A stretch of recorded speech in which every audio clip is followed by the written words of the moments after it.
wanted to respond to some of the comments that I'm getting for a prior video that I put up about the Ableton Move.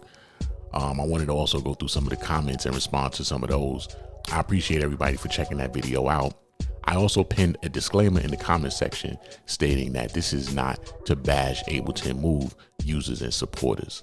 I also gave full disclosure that I am a creative junkie and I'm probably going to pick this unit up. I'm just speaking from what I've seen so far. No need to get so emotional. I love Ableton. I've been using Ableton for like 18 years, something like that. I love it. I love it. Everything that Ableton does is not perfect. Just because it's Ableton, just because you've done so many things great up to this point doesn't mean that you can't make a mistake or something can't fail. It doesn't matter what you use. We already know there's thousands of devices out there, thousands of units. They all work with each other some kind of way. At the end of the day, the end result is what matters. I just wanted to cover some things with Note so you guys could see how serious this Note is. Sorry, Android users. I don't know why Ableton didn't develop an app for Android. Maybe they're working on it. Maybe it's coming. I'm not sure. For whatever reason, people are getting so emotional, this, that, and the third. So let's just look at some of the things that this $8.99 app can do. You can capture MIDI with it.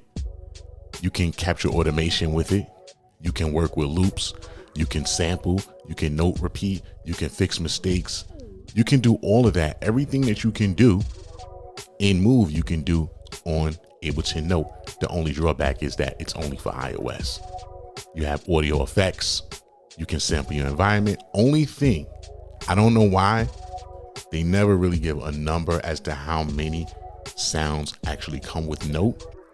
And somebody did mention that Note and Move actually share the same core library, but I don't think that's accurate. So I don't want to put that out there because I'm almost sure they probably don't share the same core library, but I'm not 100% sure. But based on the information that they give with Note, I don't think that it does. So let's look at some of the comments that came up. Feedback is kind of 50-50. Some people agree with what I'm saying. More people are upset about what I'm saying. I don't know why.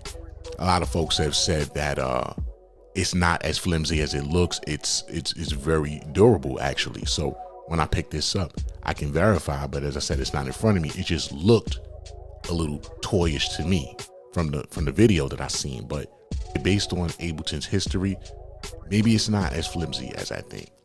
Someone said here that they were expecting more. They would expect better from Ableton. That's all I was saying. I agree. I would expect better from Ableton. I'm not even sure why Ableton is actually getting into this lane, but they also stated that they thought it would be more like a controller, a hybrid controller for Note, kind of how the SP works with Koala.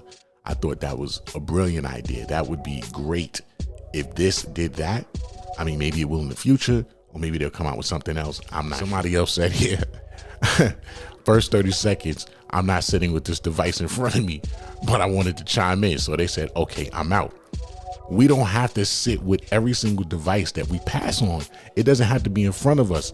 If you've been doing this for a long time, we know kind of what works and what doesn't. Now, if you're just getting started, then maybe they can pull a wool over your eyes. Maybe they market something to you and you get something and it happens to be a mistake. But if you've been doing this for a while and you've been through hundreds and hundreds of devices, you don't have to sit with it in front of you to know if it's going to work for you or not. So I mean, it's funny. The comment is funny, but I just wanted to respond to what he was saying.